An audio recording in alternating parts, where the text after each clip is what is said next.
नमस्कार बच्चों, ईसा classes online education में आपका एक बार फिर से स्वागत है। देखिए बच्चों, 10th क्लास आरबीएसई बोर्ड में हम लोगों ने बुक शुरू कर दी है और इससे पहले जो है सूरदास जी का जीवन परिचय हम लोग पढ़ चुके हैं।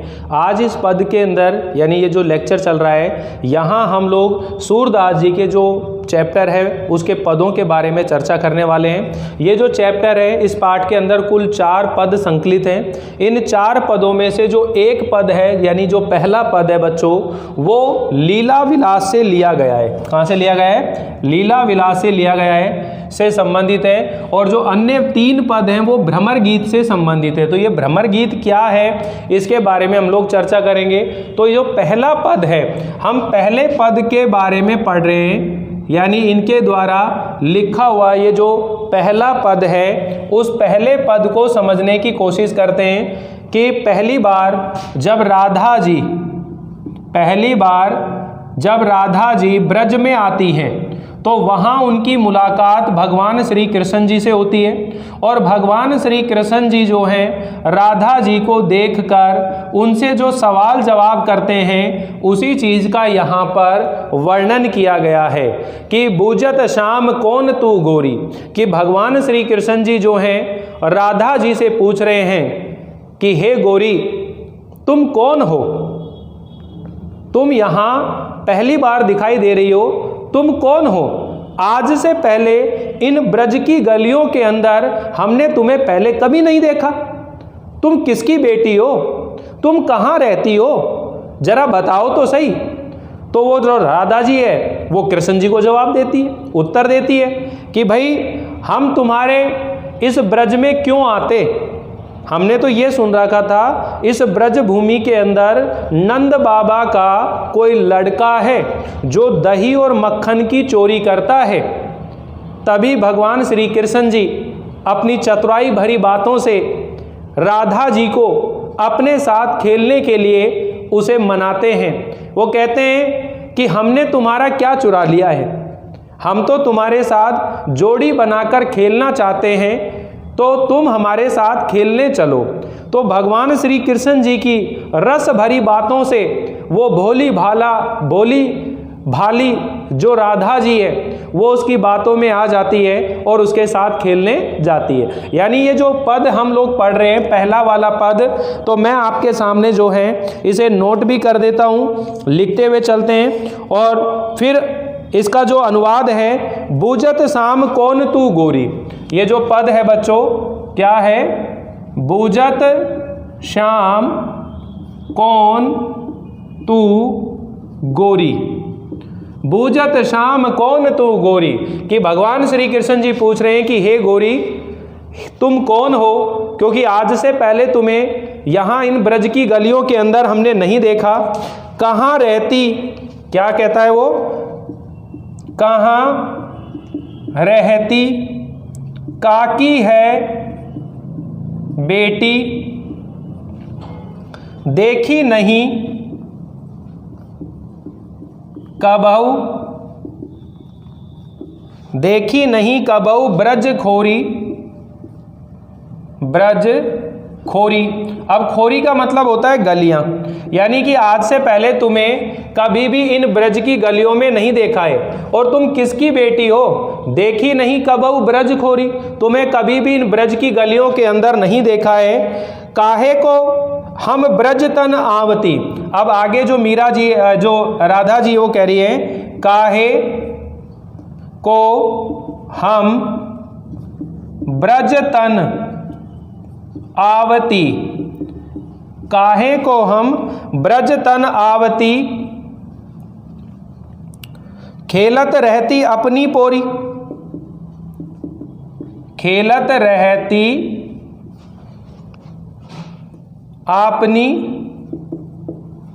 पोरी। अब पोरी का मतलब होता है दहलीज, यानी मैं तो अपने घर की जो दहलीज है, अपने घर की जो पोरी है, वहीं पर खेलती रहती। और काहे को हम ब्रज तन आवती, हम किस लिए ब्रज की ओर, तन मतलब ओर, हम किस लिए ब्रज की ओर आते?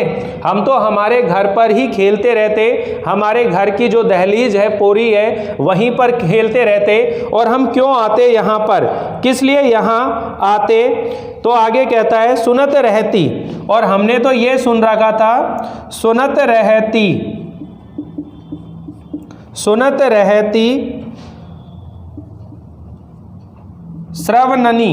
श्रवणनी का मतलब है कानों से, मैं अपने इन कानों से सुनती रहती कि नंद टोडा, यानी नंद बाबा का टोटा, यानी टोटा का मतलब है लड़का, ठीक है। नंद बाबा का एक लड़का है, करत फिरत, करत फिरत माखन दधी चोरी, करत फिरत माखन दधी चोरी।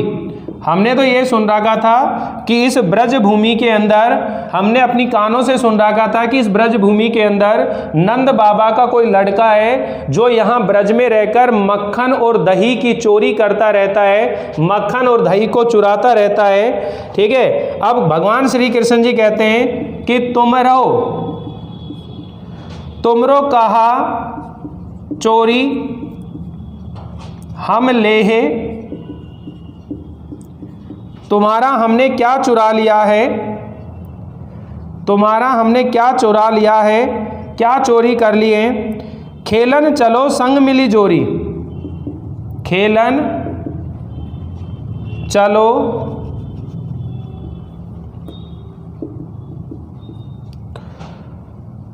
संग मिली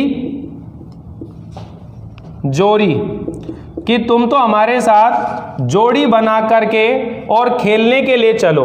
कि तुमरो हम कहा चोरी ले, कि हमने तुम्हारा क्या चुरा लिया है, क्या चोरी कर लिया हमने तुम्हारा, और तुम्हारे पास है क्या जो हम चोरी कर लेंगे?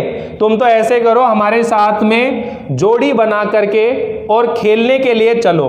आगे देखिए क्या कहता है, सूरदास प्रभु, सूरदास प्रभु रसिक शिरोमणि। सूरदास जी कहते हैं कि प्रभु रसिक के, यानी कि आनंद में जो सर्वश्रेष्ठ हैं, शिरोमणि हैं,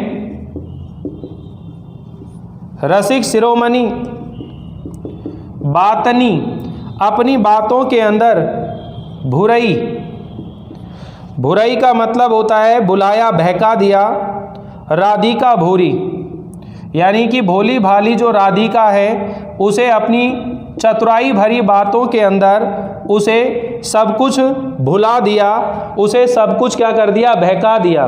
तो देखिए बच्चों, यहाँ हम लोग ये पद लिख रहे हैं, इसका एक बार अनुवाद समझिए। जब हम लोग व्याख्या करेंगे तब भी ये चीज़ें आप लोगों को काम आने वाली हैं। बूझत शाम कौन तू गोरी, कहाँ रहती काकी है बेटी, देखी नहीं कबऊ ब्रज खोरी। कि जब पहली बार राधा जी ब्रज में आती है तो वहाँ पर भगवान श्री कृष्ण जी के साथ उनकी भेंट हो जाती है।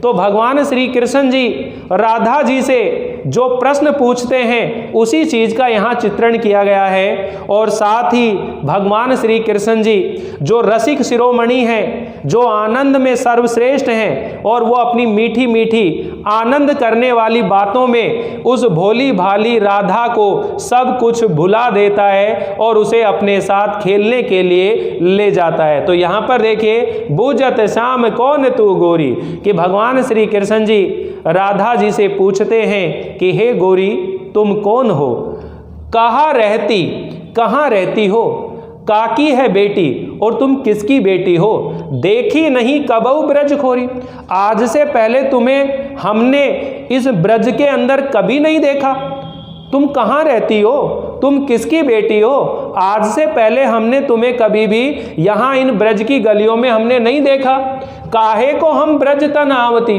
तो राधा जी कहती है, हम किस लिए ब्रज में आते भाई, हम किस लिए ब्रज की ओर आते, खेलत रहती आपनी पोरी, हम तो अपने घर की जो दहलीज है, पोरी है, वहीं पर खेलते रहते, हम क्यों इस ओर आते। और सुनत रहती श्रवणनी, श्रवणनी का मतलब होता है कान। हमने तो अपने इन कानों से सुन रखा था कि ब्रज के अंदर नंद बाबा का लड़का है, एक नंद बाबा है, उनके एक लड़का है जो ब्रज के अंदर माखन दही चोरी करता फिरता है, यानी माखन और दही की चोरी करता फिरता है। हमने तो ये सुन रखा था। अब इस बात पर भगवान श्री कृष्ण जी जो रसिक शिरोमणि हैं, अपने बातों से उस भोली भाली राधा जी को कैसे वो उलझाते हैं। वो कहते हैं तुमरा कहा चोरी हम ले हैं, कि हमने तुम्हारा क्या चोरी कर लिया और हम तुमसे क्या चुरा लेंगे। खेलन चलो सिंह मली जोरी, और इस समय तुम हमारे ब्रज में आए हो तो ऐसा करो हमारे साथ जोड़ी बना करके और खेलने के लिए हमारे साथ चलो।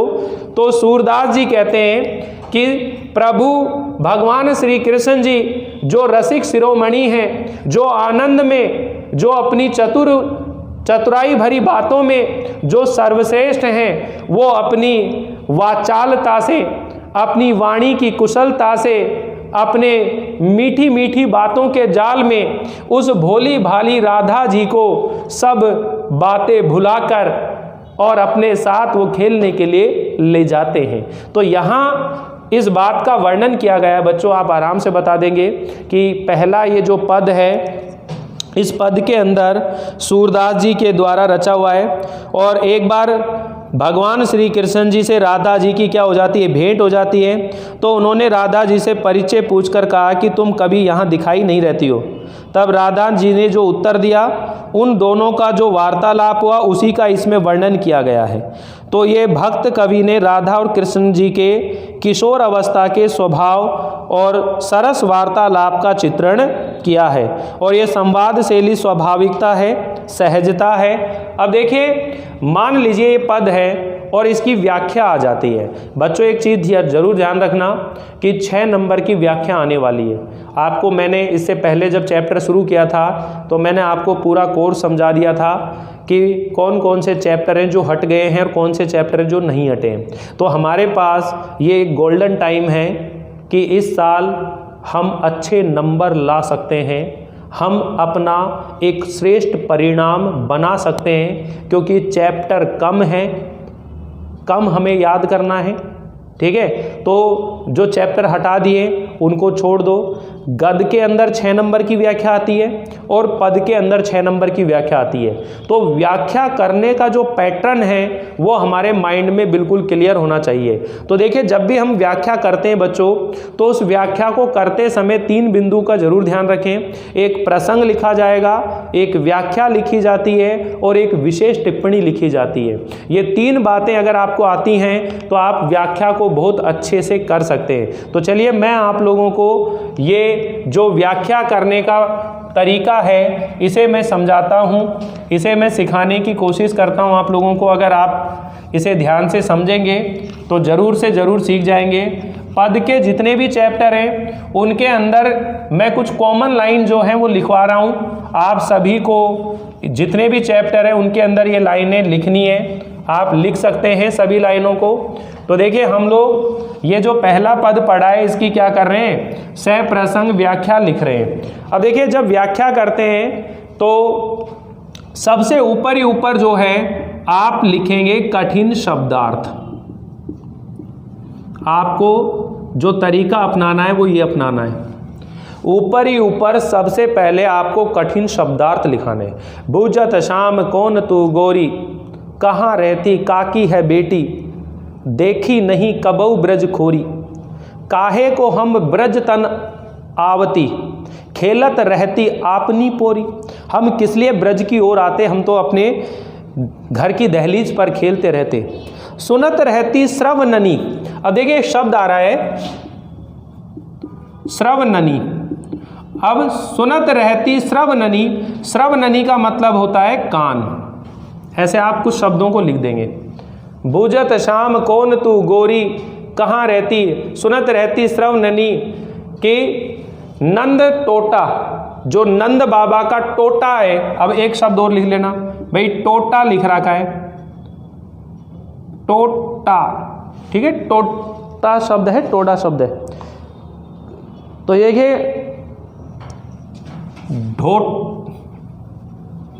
ये थोड़ा सा गलत, हाँ ये देखिए ढोटा, इसका मतलब है लड़का, इसका मतलब क्या है, लड़का है। ठीक है। और नंद डोटा करत फिरत माखन दधी चोरी, तो माखन का अर्थ जानते हो, दही का मतलब दही जानते हो, ये शब्द आपके समझ में आ रहे हैं। और इसके अंदर देखिए तुमरो कहा चोरी हम ले खेलत चलो मिल संग मिली जोरी, जोरी शब्द जो है जोड़ी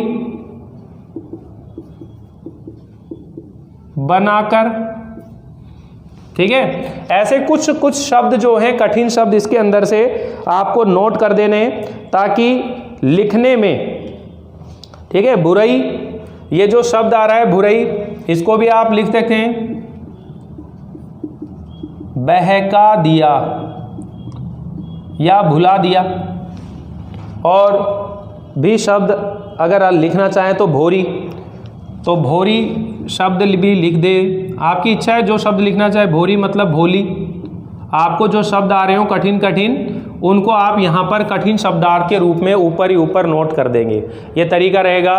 फिर इसके बाद में आपने लिखना होता है प्रसंग। क्या लिखना होता है, प्रसंग लिखना होता है। इस प्रसंग के अंदर क्या लिखा जाता है कि जो भी पद दिया गया होता है वह उस पुस्तक का नाम लिखना होता है, उस पाठ का नाम लिखना होता है और उस राइटर का नाम लिखना होता है जहां से वो लिया गया है। तो आप ये कह सकते हैं कि प्रस्तुत गद्यांश नहीं है, ये पद्यांश है। तो शब्द दो होते हैं, एक गद्यांश होता है, एक पद्यांश होता है, लेकिन ये पद का अंश नहीं है, पूरा पद दिया गया है, एक पद है ये पूरा।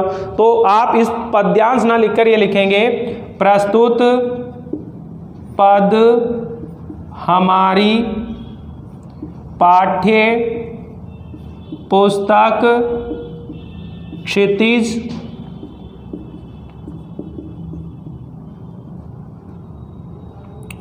के पाठ सूरदास शीर्षक से उद्धृत है। इसके रचयिता संत कवि सूरदास जी हैं। ठीक है, ये तो हो गया इसके अंदर, ये प्रसंग आप हमेशा ध्यान रखेंगे। अब इसके अंदर ये भी लिखना है कि यहाँ क्या किया गया है। तो जब राधा जी ब्रज में आती है तो अचानक से उनकी भेंट भगवान श्री कृष्ण जी से हो जाती है और श्री कृष्ण जी राधा जी से जो प्रश्न पूछते हैं और उनका उत्तर जो राधा जी देती है, इसी चीज़ का चित्रण जो है इस पद के अंदर किया गया है। तो आप ये बात बड़े सहजता से यहाँ पर नोट करते हुए चलेंगे। एक बार कृष्ण जी की, यहाँ पर आप इसको अलग पैराग्राफ बना के भी लिख सकते हैं। ये लाइन आ गई, इस लाइन से अलग एक पैराग्राफ दोबारा बना करके, जैसे एक पैराग्राफ को भी चेंज करने का तरीका ध्यान रखिएगा बच्चों। जैसे मान लीजिए ये आपकी मार्जिन लाइन हो गई, तो मार्जिन लाइन के अंदर ये आपने लाइन छोड़ी, तो कई बच्चे क्या है अब यूँ इतना छोड़कर ये गैप छोड़ देते। नहीं, जब आप ये लाइन लिख रहे हो तो तीसरी लाइन तो यहाँ आती है, लेकिन अपन पैराग्राफ चेंज कर रहे हैं तो पैराग्राफ चेंज करने की एक निश्चित दूरी तय कर लें। क्या कर लें कि एक बार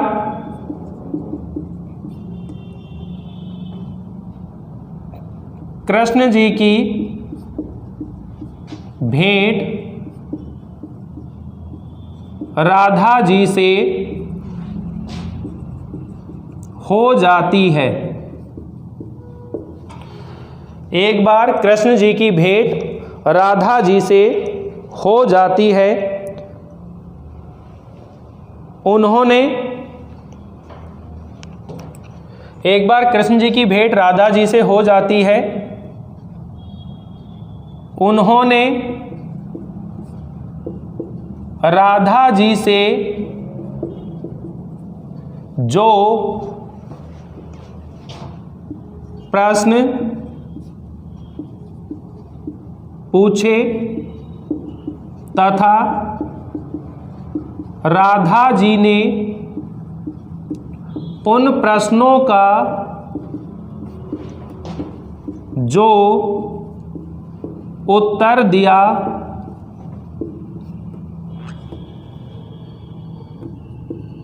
उसी घटना का इस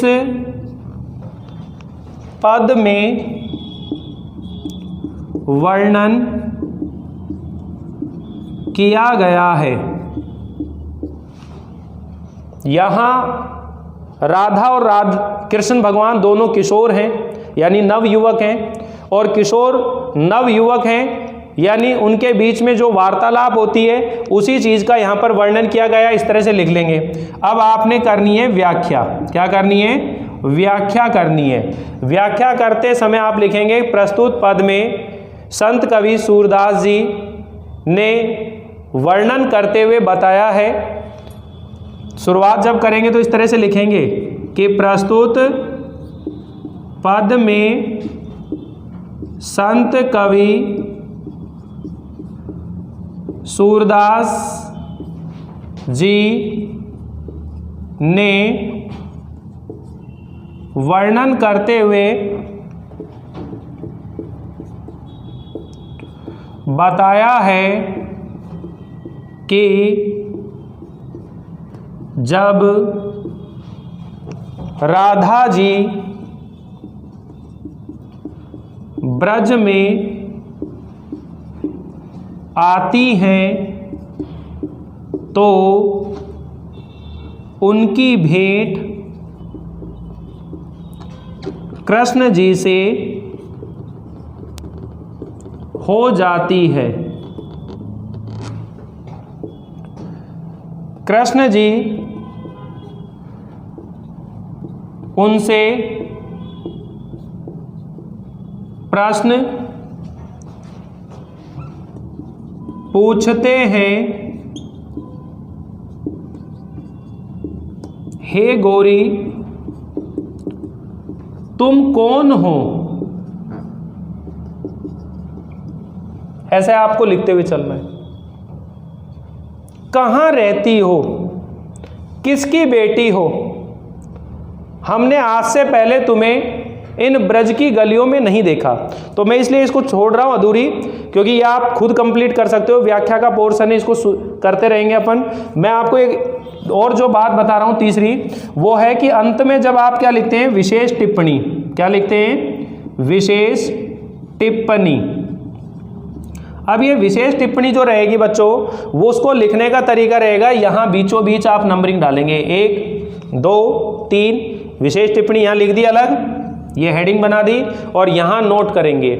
ठीक है, तो अब यहां पर देखिए प्रसंग, व्याख्या और टिप्पणी ये पूरे स्पष्ट नजर आएंगी। शुरू में कठिन शब्दार्थ लिखेंगे ताकि जो पढ़ने वाला व्यक्ति होगा, यानी जो आपका एग्जामिनर होगा, वो वहाँ देखते ही समझ जाएगा कि इस बच्चे को इस व्याख्या में कितना आता है और कितना नहीं आता है। ये चीज़ें आप नोट कर देंगे। तो देखिए मैं कुछ पंक्तियाँ आपको बता रहा हूँ जो आपको जितने भी पद चैप्टर होंगे उस पद चैप्टर के अंदर जितनी भी आप व्याख्या करोगे तो ये पंक्तियों को आप दिमाग में रखेंगे। पहली लाइन क्या है कि इस पद की भाषा सरल, सुबोध एवं प्रवाहमयी है। इस पद की भाषा सरल, सुबोध एवं प्रवाहमयी है तथा शब्दों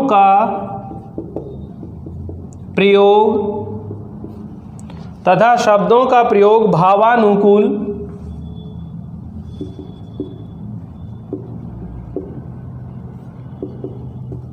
किया गया है।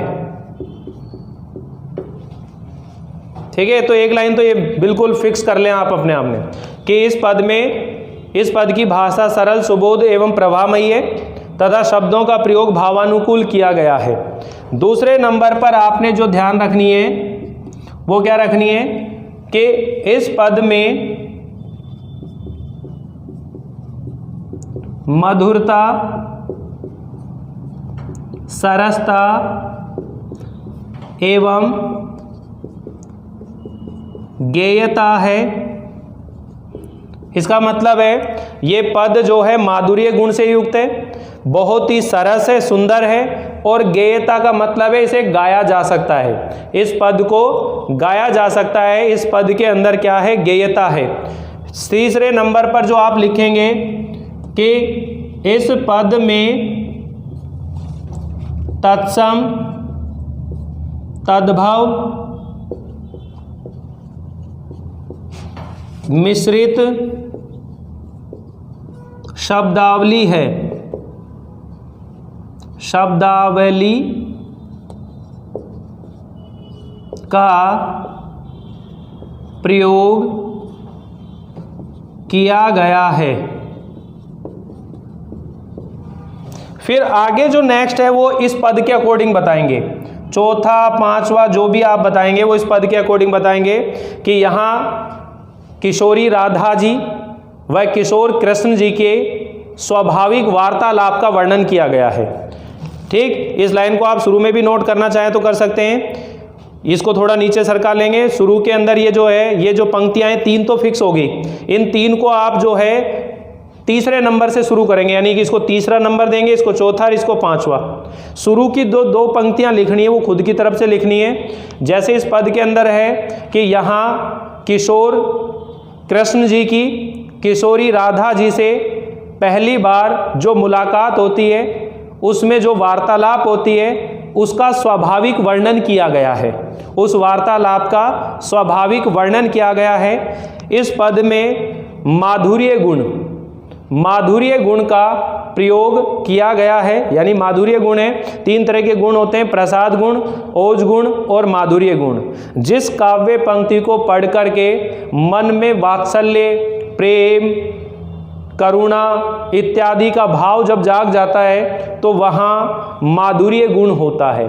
ठीक है, और जहाँ जिस पंक्ति को पढ़ते समय उत्साह, वीरता की भावना उत्पन्न हो जाती है, ठीक है, मन उत्साहित हो जाता है, तो वहां पर होता है ओज गुण। क्या होता है? वहां पर ओज गुण होता है। तो हमारे चैप्टर में जैसे झांसी की रानी है तो वो ओज गुण से युक्त कविता है। तो ये जो है तुलसीदास जी पढ़ेंगे, सूरदास जी पढ़ेंगे, ये सब के सब माधुर्य गुण के अंतर्गत आएंगी। ठीक है, तो इन चीज़ों को हम लोग ध्यान रख लेंगे। एक स्क्रीनशॉट ले लीजिए। आपको बच्चों ज़्यादा से ज़्यादा जो प्रैक्टिस करनी है वो किसकी करनी है? व्याख्या की करनी है। ये मार्जिन लाइन होती है, इस मार्जिन लाइन को बिल्कुल ध्यान रखें। प्रस्तुतिकरण जो है आपके माइंड में बिल्कुल क्लियर होना चाहिए। हमेशा जो शब्द आप लिखते हो, लाइनें लिखते हो, तो देखिए सभी शब्दों की बनावट एक जैसी होनी चाहिए। सभी शब्दों की बनावट एक जैसी होनी चाहिए। आप इस ढंग से लिखें जैसे टाइप किया गया हो। आपका सुंदर लिखा हुआ जो लेख होगा उसी में आपको नंबर मिलेंगे। समझ में आई नहीं आई बात? तो प्रसंग, पहली लाइन, दूसरी लाइन, ये पैराग्राफ चेंज कर रखा है। अगर नहीं होता तो फिर ये यहाँ लाते हैं। जैसे इसको मैं लिख रखा है ना, पहली, दूसरी और तीसरी लाइन यहाँ लिया है। लेकिन विशेष टिप्पणी के अंदर आप लाइनें एज इट इज ऐसे लिखेंगे। आपकी आदत क्या रहती है? 1 नंबर यहाँ लिखा, इसको यहाँ तक लिया है, फिर 2 लिखा, फिर इसको यहाँ तक लिया है। ऐसे नहीं, इन लाइनों को यहीं छोड़ दो। थोड़ा सा लिखने का तरीका आपको बदलना पड़ेगा। ठीक है, तो एक बार आप लोग इसका स्क्रीनशॉट लें, फिर हम नेक्स्ट जो पद है उसके बारे में कुछ बातें करते हैं। आपको यहाँ दिखने में कुछ प्रॉब्लम हो रही होगी, मैं थोड़ा सा इसको सरका देता हूँ तो आप इसे अच्छे से नोट कर लें एक बार जी। तो मैं इसे मिटा देता हूँ। नेक्स्ट पद है जो भ्रमर गीत के बारे में बात करेंगे। अब मैं आपको ये समझाता हूँ आखिर भ्रमर गीत है क्या। इसे मैं मिटा देता हूँ और फिर मैं 3 जो पद हैं अगले जो भ्रमर गीत से लिए गए हैं, उन भ्रमर गीत के बारे में मैं आपको समझा देता हूँ। अब ये जो भ्रमर गीत है बच्चों, यहाँ पर जो सूरदास जी हैं उन्होंने गोपियों के माध्यम से और अपनी जो सगुण भक्ति है या कृष्ण के प्रति जो अनन्य प्रेम है उसे यहाँ पर सिद्ध करने की कोशिश की है। और एक बुद्धिमान, एक विद्वान व्यक्ति जिसका नाम है उद्धव, उसे ये ब्रज की भोली भाली गोपियाँ कैसे अपने सवालों से, अपनी भक्ति से उसे किस तरह से निरुत्तर कर देती हैं, उन चीज़ों को यहाँ पर हम लोग लिखने वाले हैं, समझने वाले हैं। जितने भी पद आ रहे हैं उनकी व्याख्याओं को जरूर समझें आप लोग बच्चे। देखिए यहाँ बच्चे, तो नेक्स्ट जो दूसरा पद हम लोग पढ़ेंगे उसके बारे में बाद में चर्चा करेंगे। सबसे पहले मैं आपको भ्रमर गीत समझाता हूँ, आखिर भ्रमर गीत है क्या। जो भ्रमर गीत है बच्चों, वो सूरदास जी की एक रचना है। और इस भ्रमर गीत के अंदर जैसे हम बात करें तो दो तरह की चीज़ों को आप समझिए। जैसे हिंदी साहित्य के अंदर अगर हम भक्ति काल की बात करें, मैंने वीडियो शुरू करने से पहले यानी कि जो इससे पहले वाला लेक्चर था उसकी शुरुआत में मैंने आपको बता रखा है कि जो हिंदी साहित्य है उसका विभाजन 4 काल में हुआ है। यानी हिंदी साहित्य का जो प्रथम चरण है या प्रथम काल है उसे हम आदि काल बोलते हैं, दूसरा जो चरण है उसे हम भक्ति काल कहते हैं, तीसरे चरण को हम रीतिकाल कहते हैं, चौथे को हम आधुनिक काल कहते हैं। तो जो दूसरे नंबर पर है भक्ति काल, उस भक्ति काल के अंदर 2 तरह की काव्य धाराएं हुई हैं, एक सगुण भक्ति काव्य धारा और एक निर्गुण भक्ति काव्य धारा। तो यहाँ 2 तरह के संत हो गए। अब 2 तरह के जब संत उपासक हो गए तो जो सगुण वाला होगा तो अपनी सगुण भक्ति की, अपनी सगुण उपासना को ही वो श्रेष्ठ बताएगा, और जो निर्गुण उपासक होते हैं, निर्गुण भक्ति वाले होते हैं, वो अपनी निर्गुण भक्ति को ही श्रेष्ठ बताते हैं। चूंकि यहाँ सूरदास जी जो हैं वो कृष्ण भक्त हैं, और सूरदास जी जो कृष्ण भक्त हैं तो ये कौन सी काव्य धारा के हो गए कवि, ये सगुण काव्य धारा के हो गए। किसके हो गए, ये सगुण काव्य धारा के। तो सूरदास जी ने इस भ्रमर गीत के अंदर गोपियों के माध्यम से अपनी सगुण भक्ति की श्रेष्ठता को प्रदर्शित करने की कोशिश की है, और जो निर्गुण भक्ति है उसका उन्होंने खंडन किया है। एक तरह से निर्गुण भक्ति का उन्होंने खंडन करते हुए और अपनी सगुण भक्ति की श्रेष्ठता को सिद्ध किया है। तो यहाँ मैं आपके सामने लिख देता हूँ दोनों तरह की भक्ति, यानी एक हो गई सगुण और एक जो है वो है आपकी निर्गुण, एक सगुण और एक निर्गुण। अब इन दोनों का जो अंतर है वो हम लोग जानते ही हैं, अभी मैं बता चुका हूं। तो यहाँ सगुण भक्ति की उपासना करने वाली तो कौन हो गई, गोपियाँ।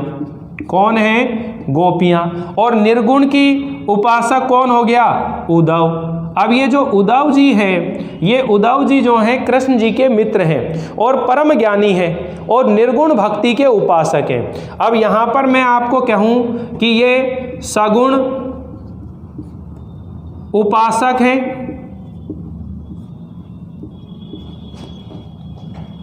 उद्धव निर्गुण उपासक है। ठीक है, उद्धव जो है ईश्वर के निर्गुण निराकार रूप को स्वीकार करता है। ठीक है, ये उद्धव जो है ये ब्रह्म ज्ञान एवं योग साधना की बात करता है, लेकिन जो गोपियां हैं वो सगुण उपासक हैं, वे कृष्ण की भक्त हैं, कृष्ण की उपासना करती हैं। तो इन दोनों चीज़ों के अंतर समझिए कि एक दिन क्या होता है कि जो उद्धव है वो भगवान श्री कृष्ण जी के पास और जो मथुरा नगरी है वहाँ जाते हैं। तो वहाँ पर जो उद्धव है वो अपने निर्गुण ज्ञान के कारण बड़ा अभिमान करता है कि आज जो निर्गुण ज्ञान है वो श्रेष्ठ है। तो भगवान श्री कृष्ण जी कहते हैं कि ऐसा करो उद्धव, तुम अपने ये जो निर्गुण भक्ति का ज्ञान है वो जा कर के और गोपियों को समझा दो। तो जो गोपियों के पास में ये जो उद्धव जी हैं, ये उद्धव जी जो हैं ये अपने निर्गुण भक्ति का ज्ञान लेकर आ पहुँचे हैं ब्रज में। कहाँ पर आ पहुँचे हैं? ब्रज में आ पहुँचे हैं। और यहाँ ब्रज में इनको कौन मिल गई? गोपियाँ मिल गई। तो वहाँ पर उद्धव से जो वार्तालाप होती है उसी चीज़ का वर्णन इस भ्रमर गीत के अंदर किया गया है। उसी बात का वर्णन यहाँ भ्रमर गीत के अंदर किया गया है। तो कुल मिलाकर आप ये जानिएगा कि जो भ्रमर गीत है उसके अंदर लिखने वाला व्यक्ति कौन है? सूरदास जी। भाई ये भ्रमर गीत जो रचना है ये किसकी है? ये सूरदास जी की है। तो सूरदास जी किसके भक्त हैं? कृष्ण जी के भक्त हैं। जो सूरदास जी जब भ्रमर गीत रचना लिख रहे हैं तो उसके अंदर क्या वो निर्गुण भक्ति का गुणगान करेंगे क्या? नहीं करेंगे ना। वो किसका गुणगान करेंगे? वो सगुण भक्ति का गुणगान करेंगे। और वो सगुण भक्ति का गुणगान जो है वो किसके माध्यम से बोल रहे हैं? वो गोपियों के माध्यम से अपनी सगुण भक्ति की महिमा का गुणगान करते हैं। तो इसी चीज को यहाँ 3 जो पद हैं भ्रमर गीत के उसके अंदर हम लोग जानेंगे कि यहाँ गोपियों की कृष्ण के प्रति जो प्रेमा भक्ति है, जो अनन्या भक्ति है, जो उनके प्रति श्रद्धा है, विश्वास है, वो कितना अटूट है। उनके हृदय में भगवान श्री कृष्ण जी के अलावा और कोई दूसरा ईश्वर वास नहीं करता। तो उद्धव जब अपनी निर्गुण निराकार ईश्वर का या ब्रह्म ज्ञान का योग साधना का उपदेश देने के लिए गोपियों के पास आता है तो गोपियाँ उसे स्वीकार नहीं करती हैं, क्योंकि वो तो कृष्ण के प्रेम में रची बसी है। तो इसी चीज़ को नेक्स्ट पद है, मधुकर श्याम हमारे चोर, यानी भगवान श्री कृष्ण जी, इसमें गोपियाँ उद्धव से कहती हैं कि कृष्ण जी की रूप माधुरी ने हमारे मन को हर लिया है, इस कारण अब विरह वेदना भोगनी पड़ रही है। यानी ये जो पद जितने भी आएंगे वो ये वार्तालाप हो रही है। उद्धव जो है अपने निर्गुण निराकार ईश्वर की बात करता है, किंतु गोपियाँ केवल अपनी कृष्ण भक्ति के बारे में ही उद्धव से वार्तालाप करती हैं कि हमारे मधुकर तो बड़े चोर हैं, उन्होंने हमारे मन को चुरा लिया है, हमारे मन को चोरी कर लिया है। मन हरि लियो तनक चितवन में, और थोड़ी सी दृष्टि डालकर हमारे ऊपर हमारे मन को चुरा लिया उन्होंने।